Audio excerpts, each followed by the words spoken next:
같이 선포하십니다. 주여 감사합니다. 주여 고맙습니다. 주여 사랑합니다. 주여 행복합니다. 우리가 성경을 읽을 때 몇 가지 좀 생각하고 읽으셔야 될 필요가 있습니다. 저처럼 이 성경은 그 당시의 역사 속에다가 담아줬습니다. 그 이야기는 성경에 나타난 모든 이 말씀의 근거가 역사입니다.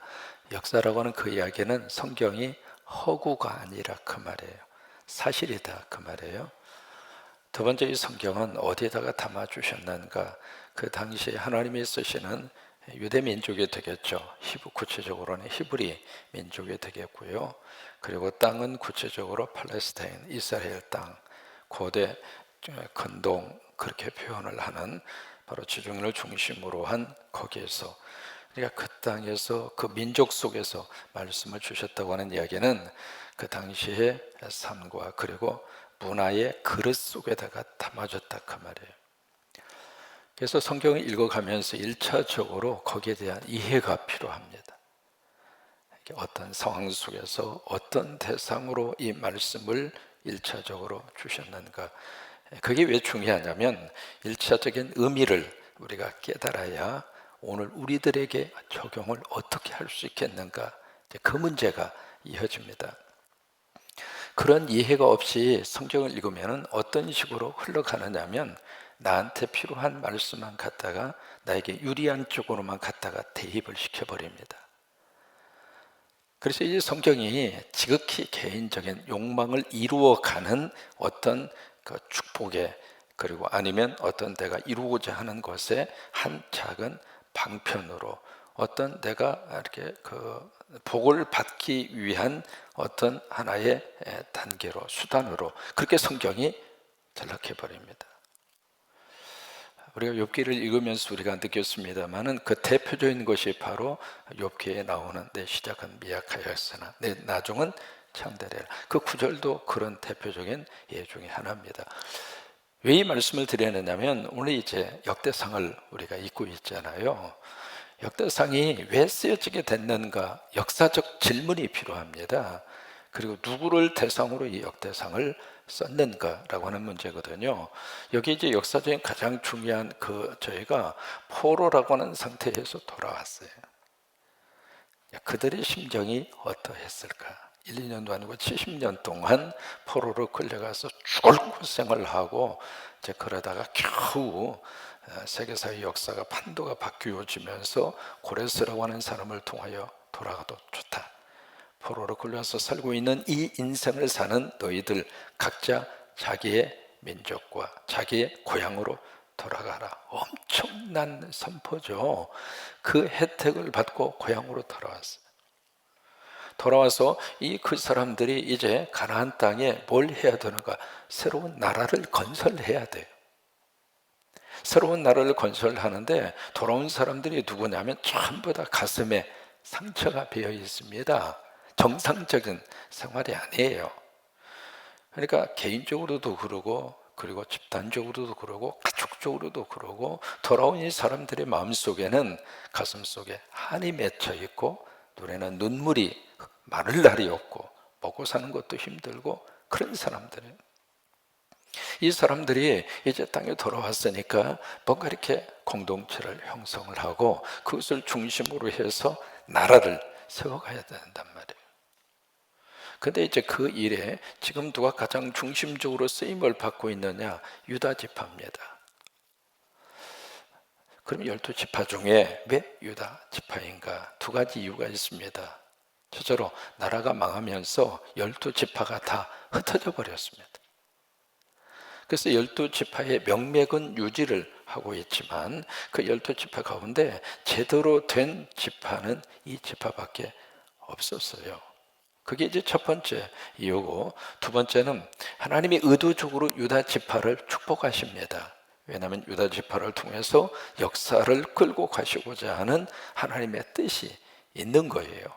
그래서 여러분 영적으로 유다 지파의 복을 받으시게 되기를 바랍니다. 그래서 유다 지파를 통해서 다윗이 나오고, 다윗을 통해서 메시아 예수 그리스도가 이 세상에 오시잖아요. 그래서 유다 지파를 주목을 하는데 역대상 이제 2장부터 4장까지 이 유다 지파를 쭉 이 족보가 그렇게 기록이 되어지고 있는데 이 족보를 통해서 지금 뭘 말하고 싶은가 그거예요. 그러니까 유다 지파가 포로에서 이제 돌아와서 그들의 삶의 자리는 예루살렘이에요. 예루살렘에 딱 와서 자신들의 살고 있는 현실의 삶에서 뭘 보는가? 과거의 역사를 봅니다. 근데 역사를 보는데 단순히 역사를 추억을 하고 단순히 역사를 기억하는 것이 아니라 거기다가 신학적인 의미를 부여합니다. 이런 모든 역사 속에서는 개인의 삶과 역사의 관계성 속에서 어떤 의미를 부여하는 것이 굉장히 중요하거든요. 왜냐하면 의미 부여가 제대로 되지 않으면 그 역사와 나하고는 상관이 없는 거예요. 그래서 신학적인 의미를 부여를 해서 이 역대상의 족보를 그렇게 써내려 가는데 이 사람들이 예루살렘을 중심으로 공동체를 형성하는데 그 주체가 유다잖아요. 그래서 유다의 이 공동체 속에 어떤 사람들이 지금 들어와 있는가라고 하는 것을 보면서 족보를 쭉 써서 내려가는데 이 족보 속에는요 유다 지파만 들어와 있는 게 아닙니다. 다른 지파 사람들도 들어와 있는 거예요.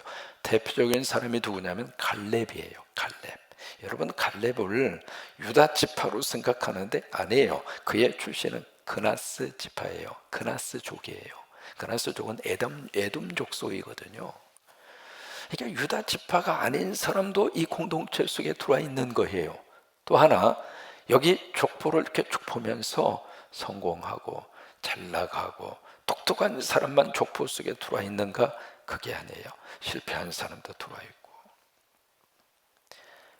이제 그게 오늘 우리에게는 어떤 의미를 가지고 있는가? 우리가 한 교회를 섬기잖아요. 함께 이 성광의 교회를 섬기잖아요. 여기에 출신도 다룰 수 있고 상황도 다룰 수 있고 생각도 다룰 수 있고 그런데 하나님 안에서 우리가 하나가 되는 거예요. 예수 안에서 우리가 한 가족이 되는 거예요. 믿으시면 아멘. 그러니까 유다 공동체가 그랬던 것처럼 오늘 교회와 하나님을 섬기는 믿음의 공동체가 그래야 된다고 하는 거예요. 오늘 2장과 3장에 나오는 유다의 족보와 4장에 나오는 유다의 족보가 어떤 의미를 가지고 있는가? 여러분 2장과 3장에서는 누구 중심이냐면 유다 지파 중에서도 특별히 다윗입니다. 그래서 다윗 왕을 부각을 시키고 그의 아들 솔로몬 왕의 족보를 부각을 시킵니다.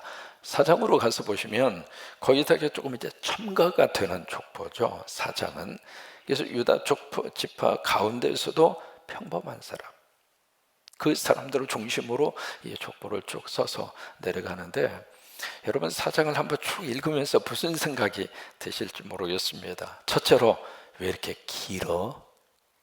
아마 그 생각이 드실 거예요. 두 번째로 왜 그렇게 어려운 이름이 그렇게 많어? 그 생각이 드실 거고요. 세 번째로 아는 사람이 별로 없네. 적어도 2장과 3장을 읽으실 때에는 모르긴 몰라도 눈에 팍 띄어지는 이름이 곳곳에 좀 이렇게 등장을 했는데 4장을 읽으실 때에는 도무지 아는 사람이 별로 없는 거예요. 낯선 사람이 거의 대부분입니다. 그러다가 4장에 익숙한 이름 하나가 딱 하고 눈에 들어오는데 그 사람이 바로 누구냐면 9절에 누구예요? 야베스예요. 이 사람이 여기 나오네? 여러분, 왜 야베스가 여러분에게 익숙합니까? 1992년도에 책이 한 권 나옵니다. 윌킨스라고 하는 미국의 목사님이 쓴 책입니다. 책의 제목이 야베스의 기도입니다. 그 야베스의 기도라고 하는 책이 나왔는데 그 책이 많은 사람들에게 읽혀졌습니다만은 특별히 전 세계 가운데 딱 한 나라에서 엄청난 인기를 누렸습니다. 그 나라가 어느 나라일 것 같아요? 대한민국입니다. 그 책에 나온 지 딱 5개월 만에 33 3판을 찍어냅니다. 여러분 책을 조금 아시는 분들이요, 초판을 찍고 그 다음 재판을 찍고 3판을 찍고, 이게 보통 일이 아닙니다. 딱 5개월 만에 33판을 찍을 정도로 폭발적인 인기를, 어디에서? 대한민국에서. 근데 그 책을 쓰면서 윌킨스라고 하는 목사님이 그 책을 쓰면서 부제에다가 뭐라고 썼느냐면, 기적의 인생을 살아갈 수 있는 축복의 방법인가? 뭐 부제가 그렇게 돼 있어요. 그래서 야베스의 기도를 가지고요, 그 뒤에 뭐 CCM 그 가수들은 야베스의 기도라고 하는 복음성가를 만들어냈고, 야베스 기도라고 하는 것을 가지고 어린이를 위한 야베스 기도, 직장인을 위한 야베스 기도, 사업가를 위한 야베스의 기도 해서 모든 걸 다 야베스 기도에다 다 갖다 붙였습니다. 여러분 9절과 10절 한번 읽어보실까요? 자, 어떤 내용일까? 같이 한번 천천히 한번 의미하면서 한번 읽습니다. 야베스는 그의 형제보다 귀중한 자라. 그의 어머니가 이름하여 이르되 야베스라 하였으니 이는 내가 수고로이 낳았다 함이었더라. 야베스가 이스라엘 하나님께 아뢰어 이르되 주께서 내게 복을 주시려거든 나의 지역을 넓히시고 주의 손으로 나를 도우사 나로 환난을 벗어나 내게 근심이 없게 하옵소서 하였더니 하나님이 그가 구하는 것을 허락하셨더라. 이 야베스라고 하는 사람을 집중해서, 여러분 야베스라고 하는 사람의 이름은 여기하고 2장하고 2장 55절하고 딱 두 군데밖에 안 나옵니다. 여러분 성경에서요, 반복되는 단어는 그만큼 중요하다 그 말이에요. 근데 두 번밖에 취급하지 않았다 그 이야기는 사실 지나가는 인생이라 그 말이에요. 근데 이 야베스라는 사람이 있었는데, 이 사람이 태어날 때보다 너무 힘들게 태어났다. 그 어머니가 수고로이 낳았다. 다시 말해서 난산이었다 그 말이죠. 난산이라는 말은 산모를 살리자니 태아가 죽게 생겼고, 태아를 살리자니 산모를 죽여야 되겠고, 그런 지경에 이르러 그런 속에서 아이가 태어났다 그 말이잖아요.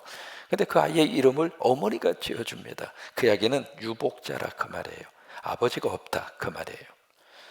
그래서 그런 상태 속에서 이 아이가 태어났는데 그 애 이름을 엄마가 야베스라. 야베스라고 하는 말은 고통이라고 하는 뜻이에요. 뜻 자체가 고통, 슬픔, 아픔이라고 하는 뜻이에요. 그렇게 해서 이 아이가 태어났는데, 이 아이가 이제 자란 다음에 어떻게 그의 인생이 바뀌어졌는가? 형제들 가운데서도 아주 존귀한 자가 됐다 이거예요. 그러면 이 야베스는 막내일까요? 아니면 몇 형제 중에 가운데 토막일까요?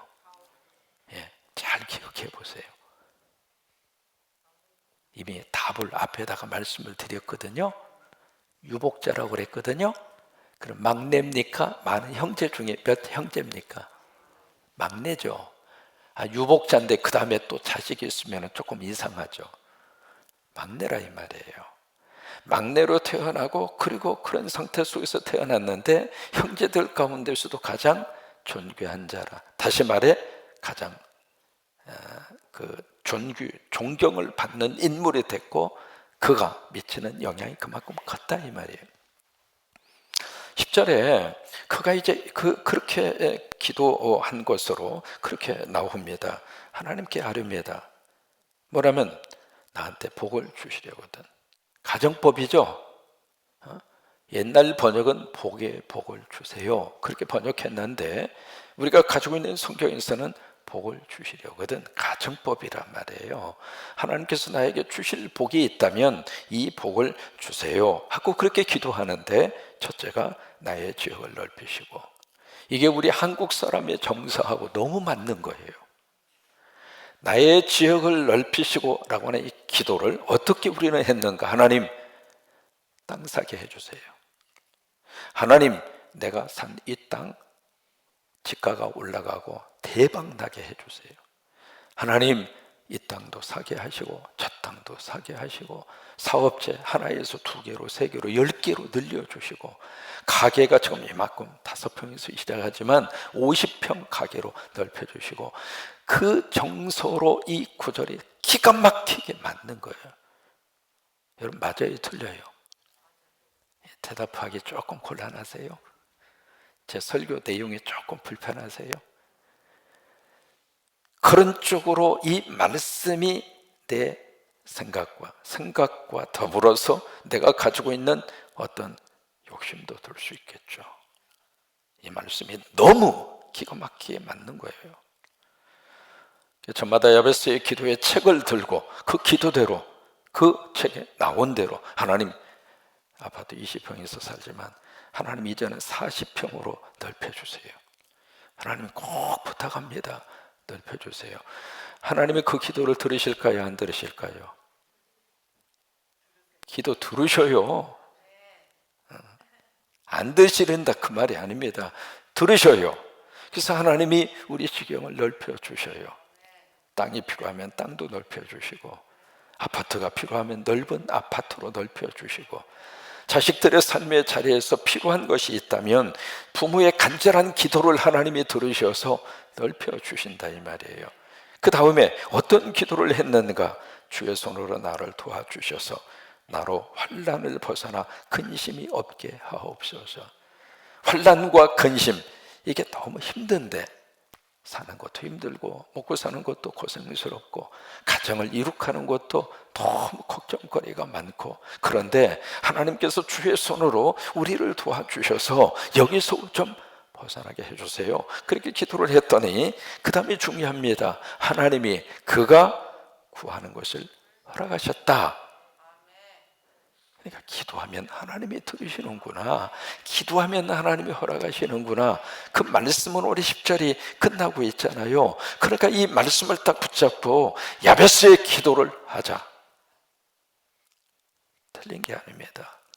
맞아요. 그런데 거기서 멈춰버리면 안 됩니다.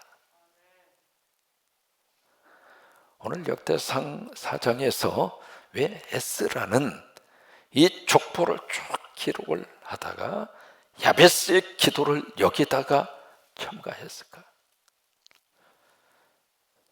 성경 읽으면서 질문이 필요하다고 그랬잖아요. 왜라고 하는 질문을 던지셔야 합니다. 왜일까? 예수님은 왜 베들레헴에 태어나셔야만 했을까? 왜 예수님은 태어나시는 순간 말들의 먹이통에 누이셔야만 했는가? 질문해야 합니다. 질문해야 정확한 하나님의 대답을 얻을 수 있습니다. 여러분, 이 야베스의 기도는 개인의 기도의 차원을 뛰어넘습니다. 물론 개인적인 기도가 될 수 있죠. 내가 간절히 원하고 내가 간절히 바라는 것을 이루기 위해서 야베스가 그랬던 것처럼 나도 기도하자, 나도 하나님 매달리자, 그렇게 해서 하나님으로부터 뭔가 허락을 받아내자, 뭔가 하나님으로부터 받아내야 될 것을 받아내자, 그런 어떤 마음으로, 그런 동기에서 기도 시작하는 거 나쁘지 않습니다. 어떤 식으로든지 기도는 해야 합니다. 어떤 동기에서든지 기도는 멈추면 안 됩니다. 그런데 기도가 그 차원에서 머물러 버리면 안 됩니다. 아까 이 말씀을 드렸죠. 포로에서 돌아온 사람들이에요. 그 사람들의 심정이 야베스 개인이 가지고 있는 기도와 야베스의 개인의 삶의 환경과 기가 막히게 맞습니다. 수고론이 나왔고 그의 이름이 고통이라고 이름을 지어줄 수밖에 없었고, 유복자고 그리고 아버지 없이, 그게 바로 그들의 삶의 환경하고 너무 기가 막힌 거예요. 그렇잖아요. 프로에서 돌아와 보니까 부모가 있습니까? 땅떼이가 있습니까? 먹고 살 만한 환경이 됩니까? 모든 것들이 다 고통스럽고 힘들다 그 말이에요. 야베스나 지금 새롭게 그 땅에서 삶의 환경을 일구고 살아야 할 유다의 집 하나 처지가 똑같아요. 그랬던 야베스가 하나님 앞에 기도합니다. 하나님, 이 지경을 넓혀 주세요. 그때의 지경이라고 하는 것은 땅이 아닙니다. 이스라엘 사람들은 땅을 사고 팔 수 있는 그런 사항이 아닙니다. 왜? 땅은 하나님 거예요. 그래서 그 땅의 소유주는 하나님이에요. 그래서 사고 팔고의 개념이 아닙니다. 그 땅이. 근데 우리는 땅이 좁아서 그러는지 어쨌든 이 부동산에 대한 관심이 엄청나게 많아서 모든 것들을 다 땅으로 다 표시합니다. 총소리도 탕탕탕이라기보다는 땅땅땅입니다. 사회자가 의사봉을 두들기는 것도 탕탕탕이 아니에요. 땅땅땅이에요. 모든 게 다 땅이에요. 다 땅. 여기에 지경이라고 하는 것은 예루살렘을 말합니다. 예루살렘. 그리고 환난과 근심이 없게 하옵소서. 그 이야기는 그들의 지금 삶의 환경과 처지가 환난과 근심이란 말이에요. 그러니까 이 야베스 개인의 기도가 이제는 무슨 기도로 발전되기를 원하는가? 공동체적인 기도로. 그리고 이 기도가 민족을 위한 기도로. 오늘 우리에게 이 야베스의 기도가 그렇게 발전이 됐으면 좋겠습니다. 하나님, 남북한이 가로막힌 지가 지금 몇 년입니까? 주께서 이 땅의 지경을, 38선의 지경을 하나님께서 넓혀 주옵소서. 이제 개인의 어떤 생각과 개인이 이루고자 하는 것을 위해서 야베스의 기도를 거기에서만 막 머물러서 그렇게만 기도하는 차원에서 사람이 나이가 들고 철이 들면 이웃도 생각하고 가족도 생각하고 이웃도 그게 철든 사람의 생각이잖아요. 오늘 우리 교회는 이제 이 야베스의 기도가 개인의 어떤 것을 이루기 위한 기도의 차원으로 멈추지 말고 이제는 좀 더 큰 차원에서 하나님, 우리나라에 막혀져 있는 이 지경을 하나님께서 도와주셔서 넓혀 주옵소서. 남북한의 지경을 넓혀 주시고, 이게 지금 뭐 충남권, 호남권 지역 간의 이 장벽의 지경도 하나님이 이제는 다 허물어 주셔서 넓혀 주시고, 진보와 보수라고 하는 끊임없는 답도 없는 이 싸움을 가지고 당신은 진보고 당신은 보수고, 아니 진보는 뭐고 보수는 뭡니까? 태어날 때부터 이 사람은 진보로 태어나고 이 사람은 보수로 태어났습니까? 단어가 주는 참 묘한 애매함이 진보와 보수라고 하는 단어 속에 딱 박혀져 있는데, 이 사람은 진보고 이 사람은 보수고, 이념의 갈등의 장벽, 하나님께서 이제는 이 땅에서 그런 지경에 갇히지 않도록, 그런 이념의 그런 어떤 사상의 어떤 계파 속에 갇히지 않고 하나님 이제는 그 장벽이 넓혀지게 하여 주옵소서. 선교도 마찬가지입니다. 우리는 야베스의 기도가 에스라는 이것을 기록을 하면서 이 야베스 개인이 드렸던 그 기도를 이제는 우리 공동체가 드리자. 서로 이 땅을 건설해야 하는 우리 입장에서 하나님의 도움을 받고 하나님의 복을 받아서 이제 우리 서로 이 땅에서 정말 하나님이 기뻐하는 그런 나라를 한번 만들어 보자. 그러면서 우리는 야베스의 기도를 우리 공동체의 기도로 가지고 와서 그렇게 하나님 앞에 기도하자. 그렇게 기도하면 하나님이 그 기도한 것을 허락하신다 라고 하는 믿음의 확신과 기도의 확신을 가지고 우리가 한번 야베스의 기도를 하나님께 올리자 그거예요. 오늘 우리 안에 이런 역사가 함께 할 수 있게 되기를 바랍니다. 여러분, 우리나라의 이 지경 38선이라고 하는 것이 우리를 딱 허리를 잘라서 막은 이 상태로 얼마나 우리 후손들에게 이어지도록 해야 합니까? 그래서 우리는 기도합니다. 이 지경이 무너지게 하여 주옵소서. 이 지경이 넓혀지게 하여 주옵소서. 이 성광교회를 통해서 개복동 3-1이라고 하는 이 지역 속에, 이 지경 속에 갇혀서 주변에 우리가 필요한 땅 몇 평 사는 곳으로 만족하는 교회가 아니라 하나님이 전 세계를 다 가슴으로 품어서 주님의 나라가 이루어지도록, 기도가 그 정도는 돼야 축복이지. 아멘이죠. 땅 1000평 주세요 하고 만족할 만하게 그 기도에서 멈추고, 내가 믿는 하나님이 땅 1000평이나 주시는 하나님으로 제한시키지 말고, 또 하나, 내 삶이 환난과 근심이 없는 삶으로 하나님께서 나에게 그 은혜를 주시기를 위해서 기도하는 것처럼 우리나라가